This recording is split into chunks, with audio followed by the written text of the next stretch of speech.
What's up, geeks and gamers? It's Jeremy coming to you with another video, and today we're going to talk more about this Disneyland brawl because this is one of my favorite stories in a long time. I'm having a blast with this thing. I've made a video here on Geeks and Gamers. I've made a video on my personal channel about it, and I've got more information because I have spoken with someone, let's just call them a Disneyland security insider.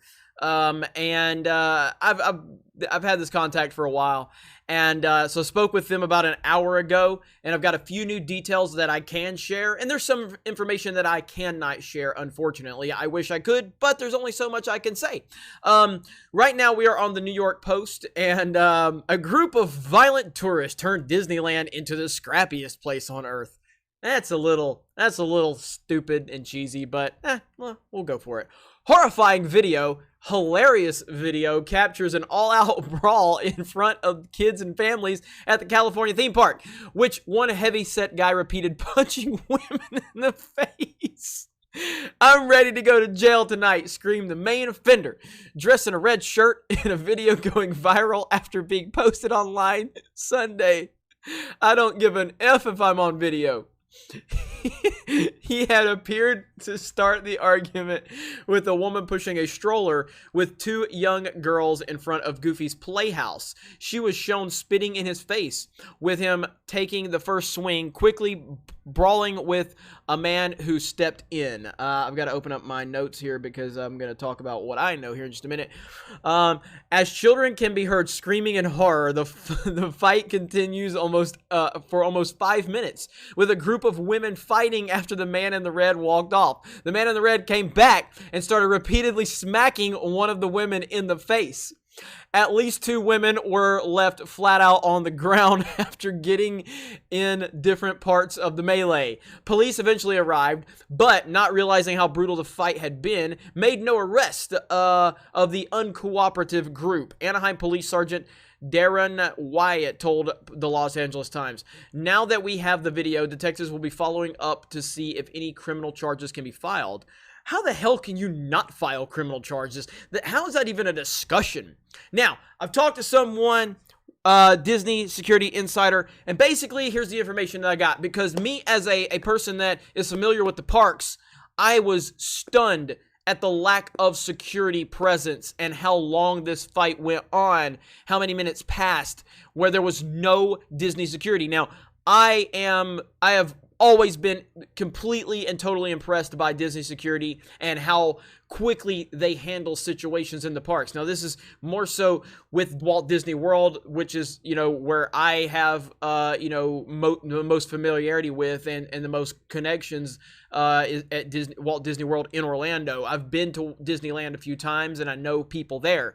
So the information I've got that I can share is, so basically, Toontown has no security station, and it's towards the back of the park where the fireworks are set off. The closest group of officers typically would be at Fantasyland near the castle. The closest security office is at Tomorrowland, which is not really close to Toontown. The policy for security at Disneyland is hands-off completely. You can only give verbal commands. So even if Disney security was there, they can only give verbal commands. They cannot have any hands-on connection with any of the offenders. Anaheim police are in the park, but they're usually located at the exits only. But there are Anaheim police officers there. Now, obviously, police officers can get involved in any way they see fit to kind of alleviate the situation. At the time that I was talking to this person, no arrests were made. Now, this video, or this article was posted on the New York Post at 3:52 p.m., so that was several hours ago. I just talked to this person about an hour ago. So no arrests have been made at this time. I would assume some arrests can be made.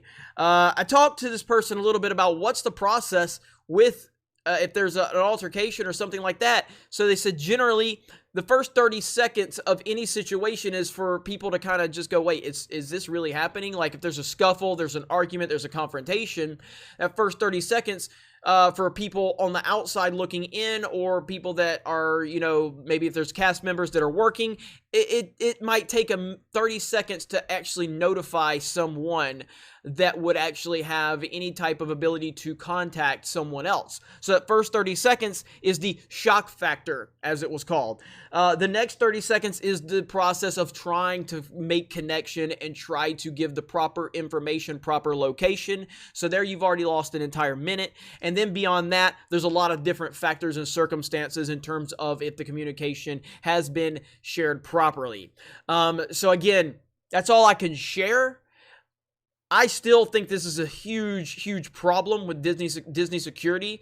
There was a huge breakdown in communication somewhere because, again, I have been there firsthand. I have seen Disney handle things swiftly and immediately, and this should have never gotten to this level. This should have been a scuffle for a few minutes or maybe 30 seconds, and then Disney security, police officers, whoever, should have been right there to kill this off, and it wouldn't have been this big viral video where Disney's getting all of this terrible attention. Now, the other part of this is karma, and I believe in karma, and I believe with what's going on with Disney and this Spider-Man tombstone and how they're trying to avoid having any negative PR or have their character linked with death or all that. Now, the happiest place on earth, the place that you're trying to get people to come see your new Star Wars land, even though they don't seem to want to come because they don't like the sequel trilogy, now you have got a viral video putting the brand in a bad, horrible light, and it calls into question some of your practices, and I think that is karma. That's my personal thoughts on it right there. So,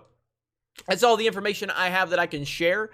If you guys have more questions, you can obviously ask me if I can get those answers, and if I can get approved to share those answers, I will.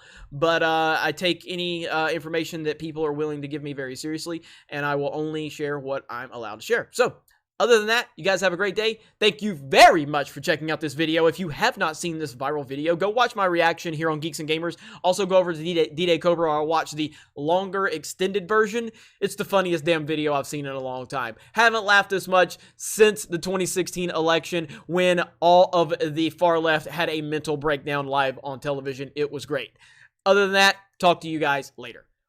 Hey everyone, it's Jeremy from geeksandgamers.com, and if you're a fan of Geeks and Gamers, please go to our website, visit our merchandise store. We have t-shirts, hoodies, hats, beanies, tank tops, and in the very near future, we're going to have many more products for you to choose from. So thank you for the support. We appreciate it. You guys have a great day, and we will talk to you later.